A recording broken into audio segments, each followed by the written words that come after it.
Anaesthesia લીધા પછી તમારું ઓપરેશન તમે જોઈ શકો. મને અમારા ડૉક્ટર અમલાણી છે ને, યુરોલોજિસ્ટ, તો પથરીનું ઓપરેશન કરવાનું હતું. એમના ત્યાં પથરીના અત્યાર સુધી મારું 9 ઓપરેશન થઈ ગયા છે અને એમાં એનેસ્થેટિક હાજર રાખ્યા હતા. એ 4થું કે 5મું હતું, એ વખતનો પ્રસંગ છે. એનેસ્થેટિક નવા હતા એટલે લોકલ એનેસ્થેસિયા આપવાનું હતું સ્પાઇનમાં. એટલે એનેસ્થેટિક માટે હું નવો હતો. તો એનેસ્થેટિક મને શું કે સ્વામીજી, હું બેઠો હતો બેડ ઉપર ઓપરેશન થિયેટરમાં, મને કે સ્વામીજી એક કીડી જરાક ચટકો ભરશે. એટલે મેં ડૉક્ટરને કીધું તું આ મારું 5મું ઓપરેશન છે, કીડી નથી હોતી, મકોડો હોય છે.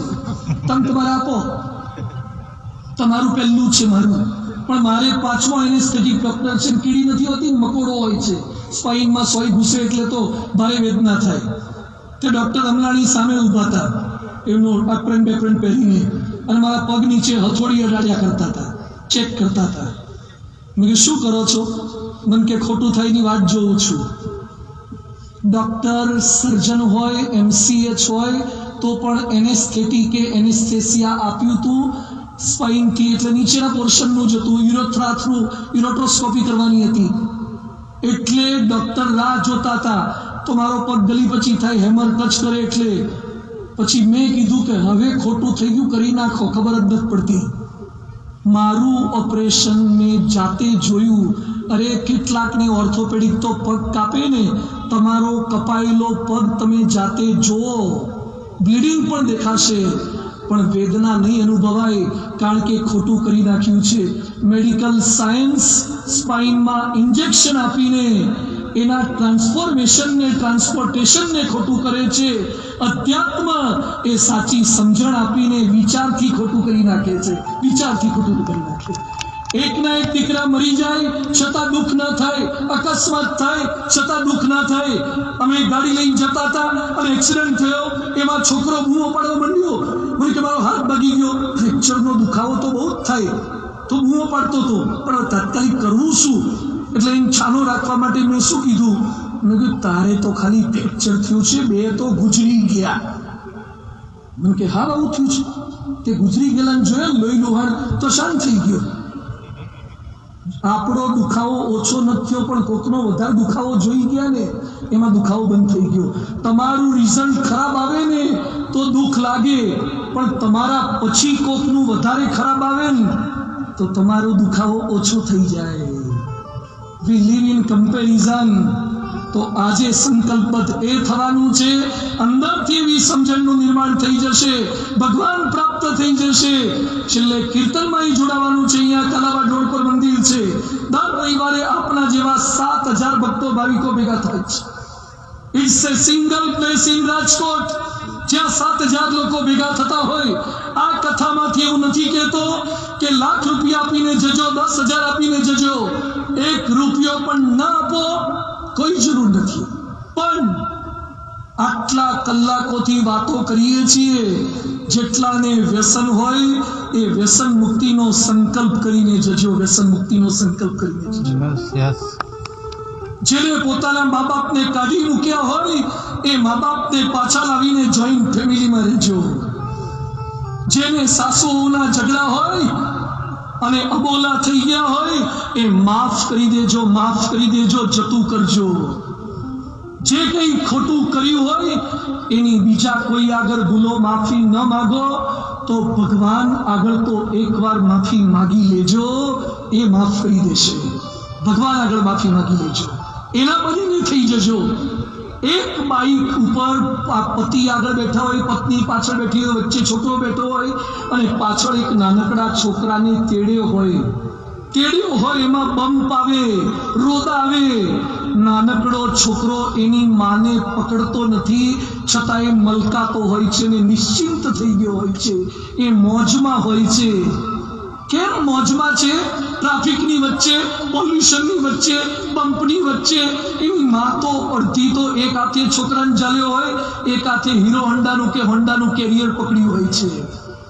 બાળકને તો ખબર પણ નથી કે હું પકડેલો છું કે છૂટો છું, પણ સાચું ઠેકાણે તો છું, મારી માના ખોળામાં છું. જેમ તમે માતાના ખોળામાં એકવાર આવી ગયા પછી માતા કોઈ પણ ભોગે ઇમ્બેલેન્સ થશે પણ તમને પડવા નહીં દે. એમ ભગવાનના ખોળે એકવાર બેસી ગયા પછી તમને ક્યારે ઉની આંચ ભગવાન નહીં આવવા દે, એને મોજમાં રહ્યા કહેવાય. તો બધાની વિનંતી એ છે, અઠવાડિયે એકવાર ભગવાનના દર્શને જજો.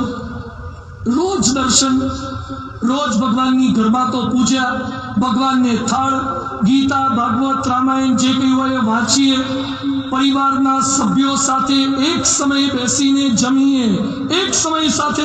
જમીએ, તમે લાખ રૂપિયા કમાઓ પણ પરિવારના સભ્યો સાથે એક સમયે સાથે બેસીને જમી ન શકો તો એ લાખ નથી પણ રાખ છે, રાખ. એક ટાઈમ તો સાથે જમો, 2 ટાઈમ નથી કહેતો, એક ટાઈમ તો જમો. માતા આગળ બેસો, પિતા આગળ બેસો, મા બાપ આગળ સંતાનો બેસે તો પરિવાર એક થશે. અને એના માટે આ સભા, સત્સંગ અને દીકરા દીકરીને બચાવવા હોય, બધાને વિનંતી છે, તમારા નાના દીકરા દીકરીને બચાવવા હોય. હવેની જનરેશન બહુ સ્માર્ટ છે, એને કન્વિન્સ કરવી અઘરી છે. એક ભાઈ મારી પાસે કલાવાડ રોડ સામેથી જ આવ્યા, મને કે મારો દીકરો બાઇક માંગે છે, જો આપી દો ને સગવડ હોય તો. મને કે દીકરો 7મામાં જ ભણે છે, ના આપતા, 7મા વાળાને થોડું અપાય. મને કે હું ના પાડું છું, તું સમજાવો. મને કે બધાય સમજી લીધો, માનતો જ નથી. તો બધું એક કામ કરજો, પછી એને લઈ આવજો. મને કે એને પ્રતિજ્ઞા લીધી છે કે તમે બાઇક નહીં આપો તો ટ્રકની નીચે ઘૂસી જઈશ અને આત્મહત્યા કરી મરી જઈશ. કાલાવાડ રોડ પર આ વાલી રહે છે, એના દીકરાએ આવી પ્રતિજ્ઞા લીધી. એટલે બધું આ તો જબરું કહેવાય. તો એને લઈ આવજો સ્કૂલેથી આવે એટલે. મને કે સ્કૂલે ક્યાં જાય જ છે? એણે નિયમ લીધો છે કે બાઇક આવે પછી જ સ્કૂલે જઈશ. તો મેં કીધું એને લઈ આવો ઘરે જઈને. મને કે ઘરે નહીં, સેમ્પલને બહાર બેહાડ્યું છે, હું તમને મળવા આવ્યો છું. એટલે મેં કીધું તો તમે બહાર જાઓ ને, પેલાના આઈસીયુમાં મોકલો. એટલે પેલા વાલીને મેં બહાર મોકલ્યા ને પેલા છોકરાને અંદર બોલાવ્યો, 7મા વાળાને. સાંભળજો પ્રસંગ, કાલાવાડ રોડનો, રાજકોટનો. મારી પાસે છોકરો આવીને બેઠો, મારે વાતચીત કરવાની હતી પણ એ પહેલા કોઈક ભક્ત કાજુ કતરી આપી ગયા હતા. એટલે મેં કાજુ કતરી એના મોઢામાં 2-4 ખવડાવી દીધી, કારણ કે મને ખબર હતી કે રેઝર ફેરવતા પહેલા પૂંછડો ફેરવવો પડે. સીધું રેઝર ના ફેરવાય, પેલા વાળને થોડા કૂણા કરવા પડે. પેલા હેત કરો પછી જ્ઞાન આપો. એટલે મેં પેલા કાજુ કતરી ખવડાવીને 20 મિનિટ વાતો કરી, 20 મિનિટ. અને છોકરો મને શું કહે છે, સ્વામીજી છેલ્લા 6 મહિનાથી મને મારા પપ્પા, મારી મમ્મી, મારા દાદા, મારી દાદી, મારા મામા, મારી મામી, મારા માસા, મારી માસી, મારા કાકા, મારી કાકી, મારા આડોશી, મારા પડોશી, મારા સ્કૂલ ટીચર બધા સમજાવતા હતા પણ કોઈ સમજાવી ના શક્યું. તમારી પાસે જે કન્વિન્સિંગ પાવર છે, લોજિક પાવર છે, એવો મેં રાજકોટમાં કોઈની પાસે જોયો નથી. તમે તાળી પાડો એના માટે હું નથી બોલ્યો. એ છોકરાએ આવું કીધું એટલે મને એમ થયું કે રાજકોટમાં કોક તો ઓળખ્યું આપણને. આ 8મા ધોરણનો છોકરો ઓળખી ગયો કે તમારી પાસે બોલવાની શું શક્તિ છે, શું કન્વિન્સિંગ પાવર છે. પછી એ છોકરાને ઉપર મેં કહ્યું, વાહ તું તો યાર સરસ. મને કે તમારી અંદર જે કન્વિન્સિંગ પાવર છે તો મારી તમને વિનંતી છે, મારા પપ્પાને સમજાવી દો ને બાઇક લઈ આપે.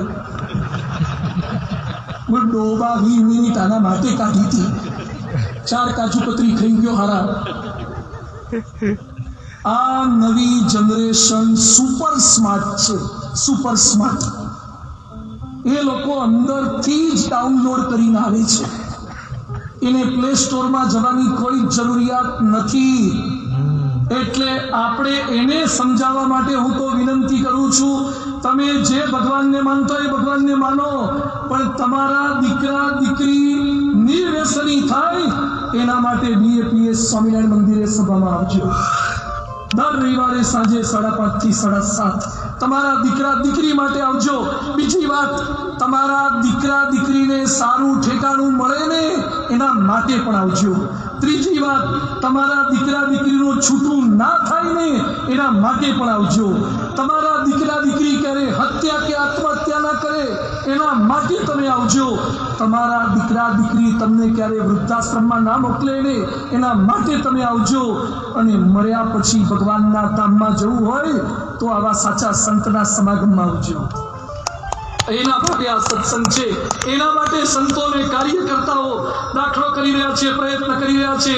આ મહોત્સવને સફળ બનાવવા માટે અમારી સંગીતની ટીમ અમદાવાદના, રાજકોટના યુવકોએ, નીરવ ને એમના ભાઈઓના આખી ટીમ બધા અહીંયા આવ્યા છે. એ બધી આખી ટીમના તમામ સભ્યોને જોરદાર તાળીઓથી આપણે વધાવીએ છીએ. ઓડિયો વિડીયો ડિપાર્ટમેન્ટ હોય, બધા વિઝ્યુઅલ ડિપાર્ટમેન્ટ હોય, બધા ડિપાર્ટમેન્ટના 3,000 થી 4,000 કાર્યકર્તાઓને જોરદાર તાળીઓથી વધાવવા છે. અને સાથે આજે અહીંયા ઉપસ્થિત રાત્રે 1 વાગ્યો છે. કાલે એક ભાઈ મને કહેતા હતા, મને કે 12 વાગ્યા પછી જ કેમ સારી ઘટનાઓ બને છે, 12 વાગ્યા સુધી કેમ ચલાવવું પડે, પહેલાં શોર્ટ એન્ડ સ્વીટનો જમાનો નથી. એટલે મેં તમને પહેલાં કીધું હતું, મેં એને કીધું નથી ધુરંધર કેટલાનું છે, મને કે 3.5 કલાકનું. જો એમાં તો એક બધા ડાયરેક્ટરને કીધું કે આદિત્યને કે માપનું બનાવ્યું હોત તો એમાં બધું થાય છે. મેં કીધું સારી ઘટનાઓ છે ને, કૃષ્ણ ભગવાનનો જન્મ 12 વાગ્યા થયો છે. કૃષ્ણ જન્મોત્સવ કરવો હોય અને ભગવાનનો જન્મ હૈયામાં કરવો હોય તો 12 વાગ્યા પછી દિવસ બદલાય. દિવસ બદલાય. ભગવાન જન્મે એટલે દિવસ બદલાય નહીં, દશા બદલાય, દશા બદલાય. આ તે એકાંતની અંદર આપ સૌ કોઈ બેસીને હજારોની સંખ્યામાં, કદાચ રેસકોર્સના ઇતિહાસમાં પ્રથમ વખત આટલી મોટી સંખ્યામાં આપ સૌએ આટલા દિવસ સુધી, આટલા વાગ્યા સુધી જે વાતો સાંભળી છે, આપનો જેટલો આભાર માનીએ. આપના પર જેટલી ફૂલોની વર્ષા કરીએ. આપે સાંભળી એટલું જ નહીં, બીજાને વાતો કરીને લાવ્યા છો. મોટા મોટા બિઝનેસમેનો અહીંયા બેઠા છે. છેલ્લે એક વાત એ કહીશ, આપણે ભગવાનના છીએ. જન્મ્યા ત્યારે આપણા શરીર પર કોઈ જ્ઞાતિ લખેલી નહોતી. મરીશું ત્યારે રાખ થઈ જવાના છીએ. તો કંઈક એવું કરીને જવું છે જેથી પરમાત્માના ધામમાં નિવાસ થાય. તમને અમેરિકા લઈ જાય એવા કેટલાક મળશે, આફ્રિકા લઈ જાય એવા કેટલાક મળશે, ઓસ્ટ્રેલિયા લઈ જાય એની ઓફિસો હશે, પણ ભગવાનના ધામમાં લઈ જવાની ઓફિસ મંદિર સિવાય બીજી કોઈ જ નથી. અને ગુણાતીત સંત મહંત સ્વામી મહારાજ સિવાય બીજા કોઈ નથી. તો મહંત સ્વામી મહારાજ જેવા પવિત્ર સંતના ચરણોમાં વિશ્વાસ રાખીને, નિષ્ઠા રાખીને, આસ્થા રાખીને આપણે જોડાઈ શકીએ. તનથી, મનથી, ધનથી. કદાચ આપનો વધારે સમય લીધો, મારી કોઈ વાતે કરીને આપનું દિલ દુભાયું હોય તો ક્ષમા કરજો. આપને વધારે બેસાડી રાખવા માટે બેસાડ્યા નથી, ઊભા કરવા માટે બેસાડ્યા છે. ઊભા કરવા માટે બેસાડ્યા છે. ઉત્તિષ્ઠત જાગ્રત પ્રાપ્ય વરાન નિબોધત. આજે આપે આટલો સમય આપ્યો છે, કંઈક લઈને જજો, કંઈક મૂકીને જજો. એકવાર કથા પૂરી થઈ, મેં આવું કીધું કે એક ભાઈ મન કે મારા જૂના ચપ્પલ મૂક્યા, નવા ક્યાંથી લેવાના? જો ચપ્પલ નથી મૂકવાના, ફૂટેવો મૂકીને જવાની છે અને સૂટેવો લઈને જવાની છે. આટલા કલાક વાતો કરી છે, થોડુંક યાદ રાખજો, થોડોક સંકલ્પબદ્ધ થજો. આટલી વાતો થઈ છે. મેં પંજાબમાં પેલા જલંધરમાં ગયા હતા, રાત્રે ઘરમાં એક એન્ટર થયા, ઘરમાં કોઈ ખોલે નહીં, બહુ ખખડાયું, 1 કલાક ખખડાયું, ખોલે જ નહીં. બધા ગુજરી ગયા શું? સવારે સામાન ત્યાં મૂકીને ગયા હતા. 11:30 12:30 સુધી ડોરબેલ વગાડ્યા, દરવાજો ખખડાયો, સુવર્ણ મંદિર જોઈને રાત્રે પહોંચ્યા હતા. ઠંડી સખત હતી, બીજે જવું ક્યાં? 12:30 વાગે 5 સંતો અમે વંડી ઠેકીને અંદર ગયા અને દરવાજા ઉપર જોરથી, મેં કીધું છેલ્લે તો એકવાર પ્રયત્ન કરી લઈએ, કદાચ ખુલે તો. જોરથી ખખડાયું તો ઘરમાંથી કંઈ હળવળ અવાજ થયો. પહેલાં તો મેં એમ માન્યું કે બધા હારા સામૂહિક આત્મહત્યા કરી લીધી. શું આટલા બધા ગુજરી ગયા કે શું? ખોલે જ નહીં, ડોરબેલ આટલી વગર. અને એમાંથી એક પંજાબી જલંધરના વતની રાત્રે 12:30 દરવાજો ખોલ્યો અને શું કે, સ્વામીજી આઈએ. પાછો વિવેક તો ભરપૂર કરે. 12:30 મને કે સ્વામીજી આઈએ. મને કે કબ से खड़े? 1 घंटे से खड़े हैं. कब से खड़े वाली? 1 કલાક થી ઊભા છીએ. તો એ પંજાબી અમને શું બોલ્યા मन के स्वामी जी जरा सी घंटी तो बजानी चाहिए, घंटी तो बजानी चाहिए। दरवाजा खोल देते। मैं कीधुं घंटी नहीं, हवे तो तोप ज मूकवानी बाकी हती, तोप ज मूकवानी बाकी हती, दरवाजो उडाड़वानी ज वार हती। 1 कलाक घंटी वगाड़ी तोय संभळाई नहीं अने पाछा के छे घंटी तो बजानी चाहिए। एम मृत्यु पामशो अथवा तो मृत्यु समय नजीक आवशे ने त्यारे भगवान याद आवशे, सच्चरित्र याद आवशे अने एम थशे के कोई के पहलेथी चेतव्या होत तो, कोईए घंटी वगाड़ी होत तो भगवान तमने कहेशे के अपूर्व मुनि स्वामीए 6 दाड़ा 2 3 कलाक सुधी घंटीओ वगाड़ वगाड़ करी, हवे केटली घंटी तारा माटे वगाड़ू, आटली घंटीओ वगाड़ वगाड़ करी छे, केटलुं करवानुं। हवे जागृति ना आवे तो एलार्मनो वाक नथी, आपणो वाक छे। पुनः आवतीकाले महिला सम्मेलन छे, भव्याति भव्य रीते बहनोनी कला, एनी भक्ति, एनु समर्पण, एनी सेवा, लक्ष्मण रेखानो अद्भुत ड्रामा छे। एने निहाळवा माटे पण महिला वर्ग के पुरुष वर्ग बधा मोटी संख्या में सांजना समय ए लावो, महिला वर्ग तो अचूक ए बधो लावो ने बधो परिवार दीकरीओ साथे लावो प्राप्त करी शकशे। पुनः पूज्य कोठारी स्वामी, तमाम संतो, बहारथी आवेला संतो, અહીં આવેલા મહાનુભાવો સૌ કોઈનો હાથ જોડીને આભાર માનું છું અને પ્રાર્થના કરું છું અહીંયા જેટલા બેઠા છે 2 વ્હીલ વાળા 4 વ્હીલ વાળા થાય, 4 વ્હીલ વાળા લેલેન વાળા થાય, લેલેન નહીં, બધાને મારી વિનંતી છે સૂચિત વાળા દસ્તાવેજ વાળા થાય અને વધારે કંઈ નહીં પણ અહીંયા બેઠેલો પ્રત્યેક હિન્દુસ્તાની 4 धामनी प्लेन में यात्रा करी सके ने एटलो सुखी समृद्ध थाय। अने बीजी विशेष प्रार्थना करीए छीए अहींया बैठेलो प्रत्येक हिंदुस्तानी प्रमुख स्वामी महाराजे बनावेलू रोबिन्सविलनुं अक्षरधाम अने अबुधाबीनुं मंदिर सपरिवार निहाળી શકે एवो सुखी समृद्ध थाय अने मने घणे बधा सुखी समृद्ध थाय। ए भगवानना चरणों में धून साथे आपणे प्रार्थना करीए।